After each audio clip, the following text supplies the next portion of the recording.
Bom, hoje nós vamos falar sobre fístula e falência intestinal. Aqui está o roteiro da aula. A gente vai trabalhar primeiro sobre as fístulas enterocutâneas, a definição na introdução, a classificação das fístulas, apresentação clínica, diagnóstico e tratamento. Depois, para falar de falência intestinal, a gente tem que falar um pouquinho sobre a insuficiência intestinal e a síndrome do intestino curto.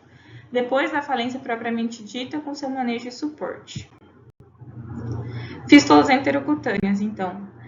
A fístula, por definição, ela é um trajeto anormal. No caso da enterocutânea, ela é um trajeto anormal entre o trato gastrointestinal e a pele. Isso na definição mais abrangente, né, em que a gente trata como entero tudo que é trato gastrointestinal. Mas existem definições mais restritas que falam que a fístula enterocutânea é apenas aquela que está ligando o intestino delgado à pele. A gente vai usar aqui a definição mais abrangente. Quando tem uma fístula, a gente tem perda de líquido intestinal. A depender, né, do local que essa fístula origina, a gente vai ter uma perda de líquido, às vezes com mais eletrólitos, menos eletrólitos, mas toda a perda de líquido intestinal pode ser considerável e ela tem perda de minerais, proteínas, eletrólitos e complicações, como desidratação, desequilíbrio hidroeletrolítico e desnutrição. Quando a gente vai falar das fístulas, a gente pode classificar elas de acordo com a etiologia, né? Sendo a principal, maior etiologia, uma complicação pós-operatória. Ocorre em cerca de 75 a 85% dos casos de fístulas. E ela está ainda mais associada, além de ser em cirurgias abdominais, com riscos pré-operatórios, né? Os principais riscos são a doença de Crohn, a desnutrição, que no nosso meio é mais prevalente, a imunossupressão, quando tem uma injúria traumática, infecção, tabagismo ou quando é realizado um procedimento de emergência. Por outro lado, as fístulas espontâneas, que seriam aquelas que não são cirúrgicas ou não traumáticas, são a minoria, cerca de 15 a 25% dos casos. E elas estão relacionadas ao mnemônico FRIEND, né, que são os fatores predisponentes. Então, um corpo estranho, radiação, inflamação ou infecção, epitelização, neoplasia ou obstrução distal. Desses, a doença de Crohn é a causa mais comum das fístulas e possui particularidades em seu tratamento. Eu não vou tratar muito aqui da doença de Crohn, mas assim, para você tratar as fístulas da doença de Crohn, você tem que controlar a doença, senão ela vai continuar fazendo fístula, né? Esse mnemônico, além de falar dos fatores predisponentes para a formação de fístula, também fala dos fatores que favorecem a persistência dessa fístula e o não fechamento espontâneo. Outra forma de classificar mais simples é em relação à anatomia, então a gente pode chamar geralmente de fístula enterocutânea, mas conforme a investigação vai passando, a gente consegue delimitar melhor onde se origina e onde termina. E a gente vai usar a nomenclatura, então gastrocutânea, jejunocutânea, que são as enterocutâneas, esôfago traqueal, colo vesical, urétero vaginal, é sempre bem intuitivo. E uma das classificações mais importantes para nós é em relação ao débito. A gente pode classificar a fístula como de baixo débito quando é menor do que 200 ml por dia, moderado de 200 a 500 e de alto débito acima de 500. Quando a gente vai falar de tratamento, o que mais importa é delimitar se o débito está abaixo ou acima de 200 para a gente tomar a decisão terapêutica. Em geral, as fístulas de alto débito, elas têm menor probabilidade de resolução espontânea e têm maior risco de distúrbios metabólicos, perda de líquidos e desnutrição, justamente pelo volume de efluente que tem na fístula. A apresentação clínica mais comum ocorre naqueles pacientes que estão em pós-operatório de cirurgia abdominal, porque é o principal fator de risco, quando a falha na recuperação ou nova piora, tipicamente entre o 5º e o 10º dia, né? Então, a gente tem o período que a gente suspeita mais da fístula. Tem uma máxima, principalmente para a cirurgia geral, que qualquer taquicardia do 5º ao 10º dia de pós-operatório de cirurgia abdominal deve motivar a suspeita de fístula, principalmente nos pacientes com fatores de risco. Então, assim, não que isso seja altamente específico, mas dada a prevalência e a importância da fístula para nós, a gente sempre tem que pensar nessa possibilidade. E, inicialmente, os sintomas eles são abdominais, incluindo dor, náuseas, vômitos, constipação, distensão abdominal ou defesa abdominal também. Pode ser acompanhado de leucocitose e pode haver drenagem pela ferida operatória, geralmente, entre o 7º e o 10º dia. O diagnóstico é clínico, então, teoricamente, se você tem um paciente com sintomas abdominais e há efluente de conteúdo entérico na ferida operatória, você pode diagnosticar ele como uma fístula.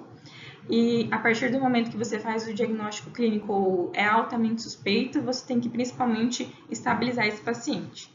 Depois a gente pode fazer uma tomografia de abdômen com e sem contraste oral e endovenoso, geralmente de 7 a 10 dias após a ressuscitação inicial, para a gente estabelecer o trajeto dessa fístula.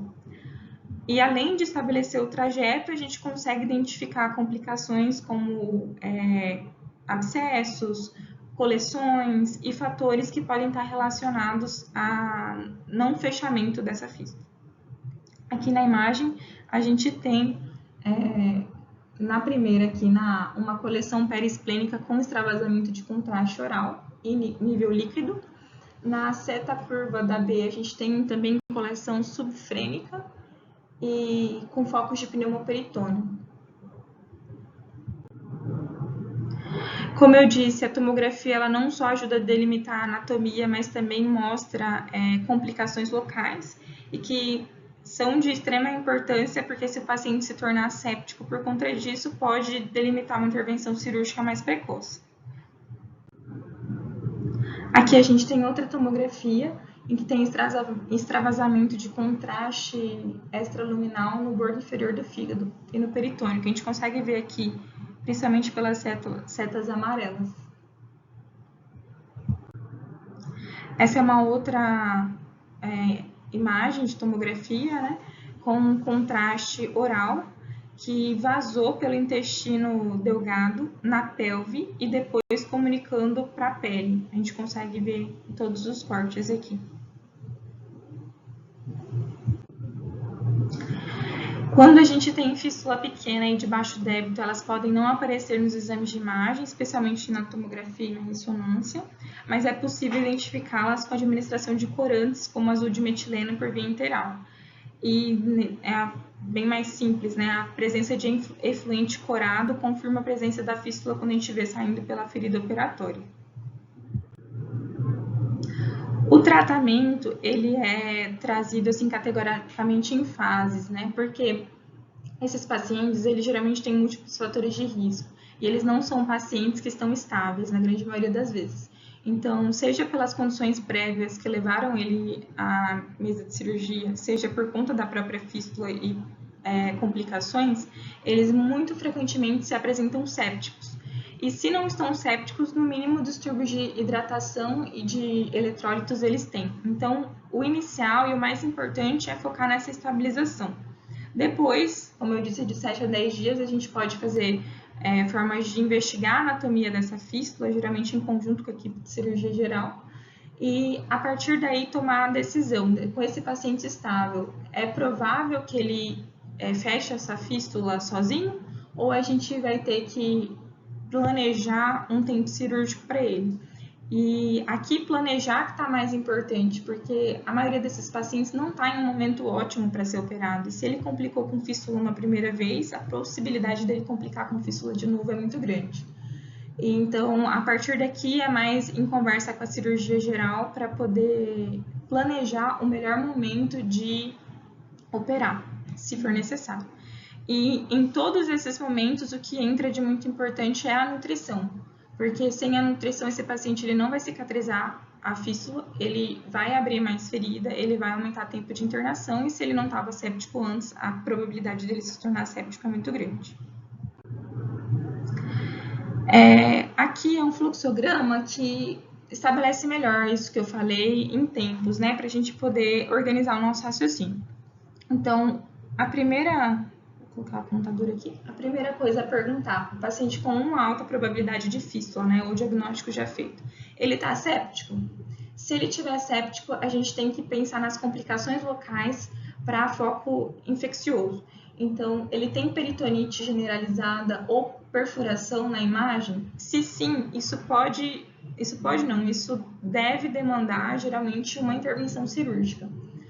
Essa intervenção cirúrgica, ela não é visando corrigir a fístula, mas é visando controlar o foco infeccioso. Então, geralmente drenagens e geralmente o desvio do trânsito fecal, para isso não ficar contaminando e retroalimentando esse sistema de infecção. Nesse momento, não é indicada a realização de novas anastomoses. Esse paciente, além de séptico, ele não vai ter capacidade de cicatrizar uma nova anastomose. Se esse paciente séptico ele não tem sinais de peritonite generalizada ou não tem perfuração, a gente trata a sepse conforme os guidelines de sepse mesmo. E a partir do momento que ele está estável, então mesmo que ele não tivesse séptico antes ou que ele desenvolveu sepse, mas ele está estável, a gente passa mais para avaliação abdominal mesmo. Então, diagnosticar realmente a anatomia da fístula. Isso nos ajuda bastante na parte de reposição de fluidos e eletrólitos e cuidados com a ferida, né? Aqui também entra o suporte nutricional. Então, a partir do momento que o paciente está estável e é apto a receber dieta, está indicado o início da dieta. Aqui é uma tabela do up-to-date em relação à composição dos fluidos que a gente perde, né? Nem sempre é fácil, no momento inicial, com o paciente instável, a gente saber da onde está vindo esse líquido, e nem sempre é de um local pré-determinado que vai perder exatamente o que está aqui na tabela. Então, principalmente para fístulas de alto débito, o mais interessante seria se a gente conseguisse analisar o efluente para determinar o que ele está perdendo ali. A gente sabe que os distúrbios de potássio, os distúrbios de magnésio, além da hidratação e desidratação, são os mais frequentes, mas a gente pode também inferir pelo local que está perdendo o fluido, qual que é a composição e como que a gente vai ter que reanimar esse paciente. Então, principalmente aqui na parte do gástrico, né, como um exemplo, a gente perde alto volume e a gente perde um pouco de sódio também, mas o que a gente vai ter que repor principalmente é potássio, o volume em si, e geralmente a gente precisa de soro ao meio. Para pacientes que estão perdendo secreções pancreáticas, a gente precisa mais preeminente lembrar do bicarbonato, que se perde bastante. E da mesma forma, para pacientes que estão com perca de intestino delgado, geralmente a gente tem bastante distúrbio de sódio. Mas é mais um exemplo para a gente pensar, não que isso vai ser uma regra, né? É mais guiado pela clínica do paciente. Então, a gente fez essa avaliação, determinamos o que a gente vai repor de eletrólitos e provavelmente a anatomia dessa fístula, já estabelecemos os cuidados com a ferida e o suporte nutricional adequado. A partir daí, a gente começa a pensar em fechar, como a gente vai fechar essa fístula, na verdade, né? Para isso, a gente delimita se é uma fístula de baixo ou de alto débito. Para as fístulas de baixo débito, só por conta disso, ela já tem uma probabilidade um pouco maior de fechar sozinhas, né? É preconizado, por alguns estudos, fazer um descanso do intestino. Então, seria não administrar a dieta pela via interal por um período curto, seria de dias, para a gente avaliar como isso interfere o débito. Nesse período, pode ser que a gente necessite da dieta parenteral, dependendo da reserva do paciente, mas a partir do momento que a gente não dá essa dieta enteral, a gente analisa a fístula fecha ou tem sinais de que vai fechar. Se sim, a gente não precisa estabelecer outros tratamentos, geralmente a gente mantém com a dieta parenteral e deixa esse fechamento acontecer. Se mesmo sem estimular o débito persiste, a gente reinicia a dieta oral ou enteral, né? Quando a gente reinicia, a gente analisa se o débito aumenta ou se o débito fica estável. Se o débito ficar estável, não tem por que a gente manter esse paciente sem dieta. A gente mantém a dieta e vamos depois fazer a avaliação de como vamos fechar essa fístula. Se o débito aumenta ou se a fístula já inicialmente é de alto débito, a gente vai começar a pensar em outras intervenções. Isso é mais proeminente para as fístulas com mais do que 1,5 litro por dia, mas isso não significa que a gente não vai pensar nessas medicações quando elas têm um pouco menos de débito, né? Muitos estudos demonstraram uma melhora do débito com fluidos hiperosmolares, mas é falado que necessita de mais referência em relação a isso. E a gente pode usar algumas drogas para poder diminuir o débito da fístula e aumentar o risco de aumentar a probabilidade de fechar. Se mesmo com as medicações o débito continua alto, a gente inicia a nutrição parenteral e vamos começar a planejar o fechamento cirúrgico. Se o débito diminui, a gente continua com a dieta oral e vamos ainda assim estudar como vamos fechar essa fístula de forma cirúrgica. Aquelas medicações que eu falei, eu trouxe aqui as mais importantes e as que a gente tem mais acesso, né? No caso das medicações anticatárticas, a gente tem a loperamida como a mais disponível e que a gente usa.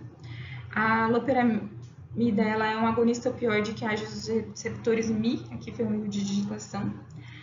Ela é interessante porque, apesar de ser um agonista opioide, ela não tem potencial analgésico, ela não atravessa a barreira hematoencefálica e, por isso, ela não causa dependência.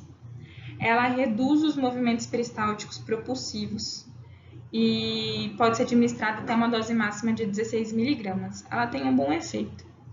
Outra droga que a gente pode usar é o octreotide, que está na categoria de análogos da somatostatina. E o octreotide reduz a liberação de secreções pancreáticas, facilitando a absorção de água e eletrólitos.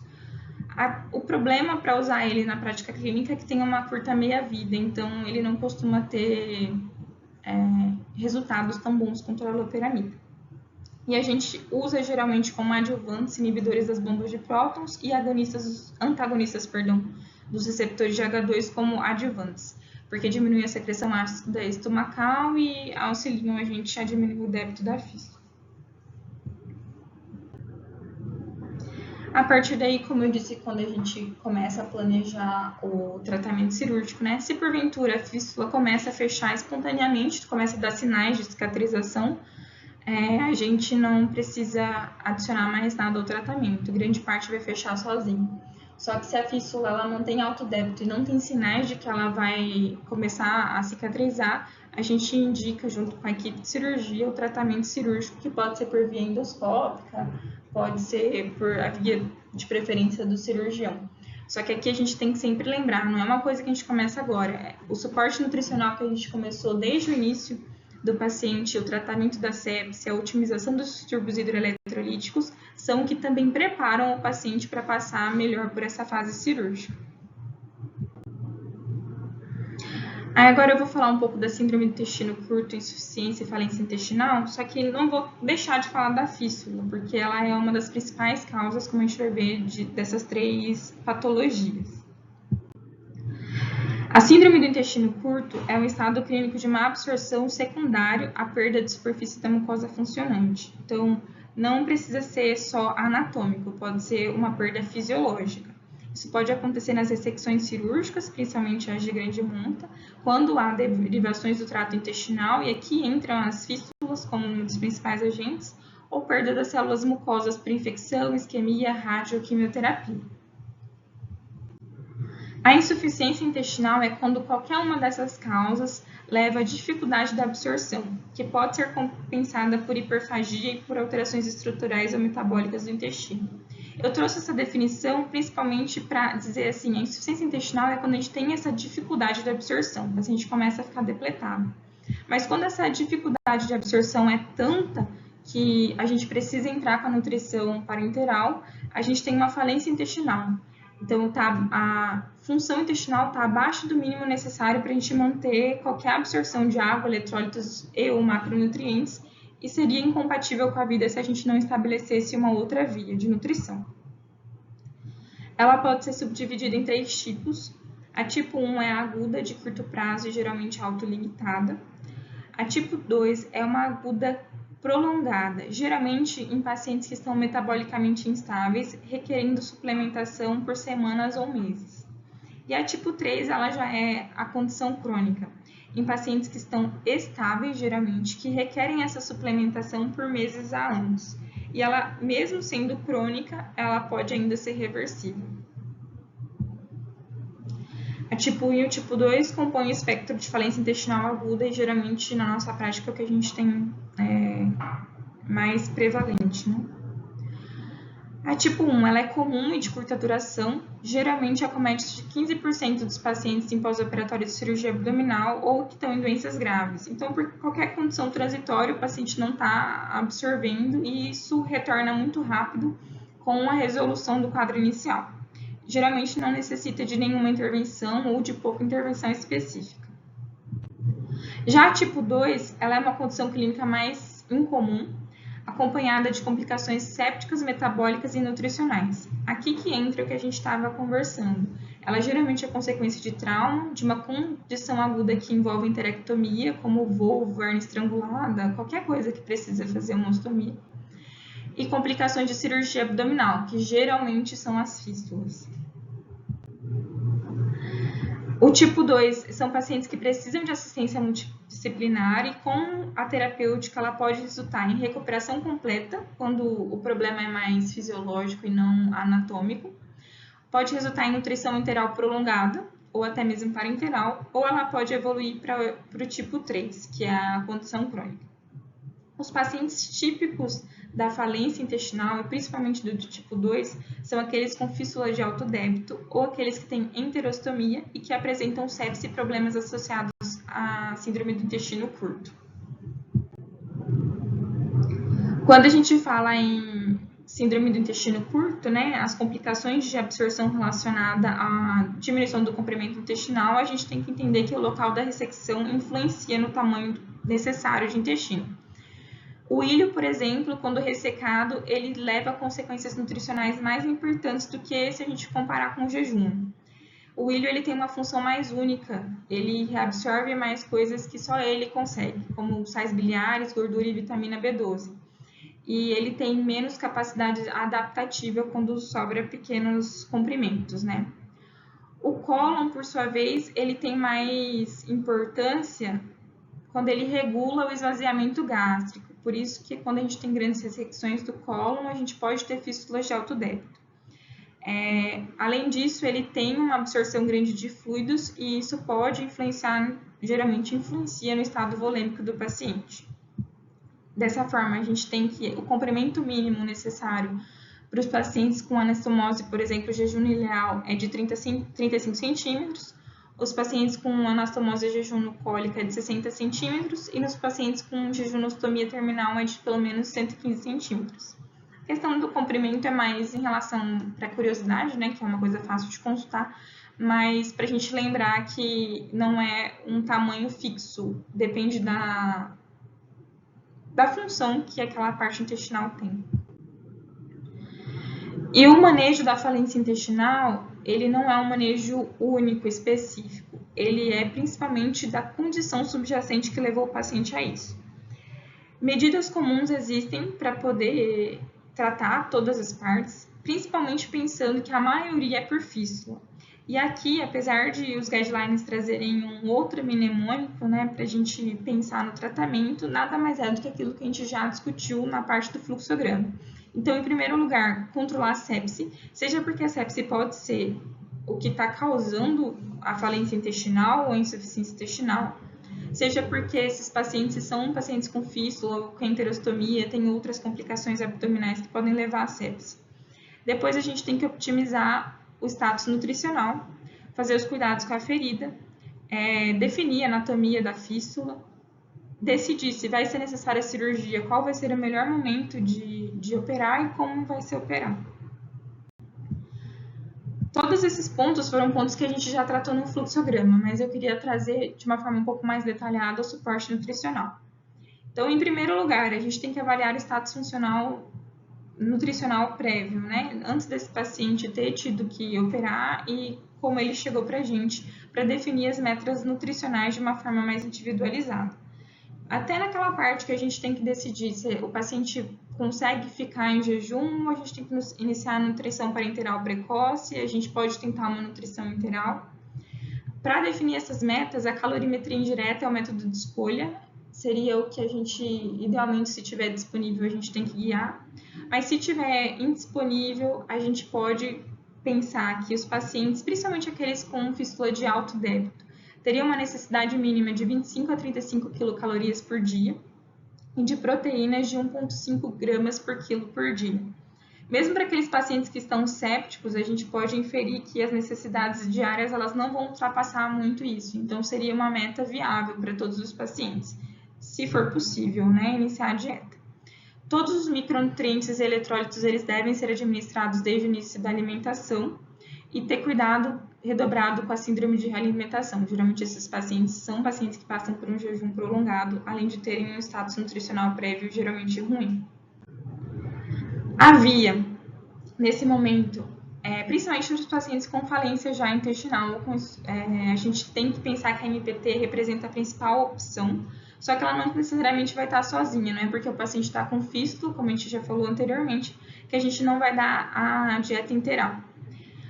A ESPEN, quando a gente fala em formulações para MPT, ela recomenda suplementação com dietas que contenham óleo de peixe, com ômega 3 e ácidos graxos poliinsaturados. Mas a via integral ela deve sempre ser considerada pelos efeitos tróficos, não que a gente vai só nutrir, mas a gente diminui a atrofia, diminui o risco de a gente perpetuar uma falência intestinal, dele perder mais do intestino saudável que sobrou, e inibe também a translocação bacteriana. Existem outras vias que a gente pode pensar, que são vias que reciclam ali a alimentação pela fístula, então a gente poderia fazer um estímulo distal.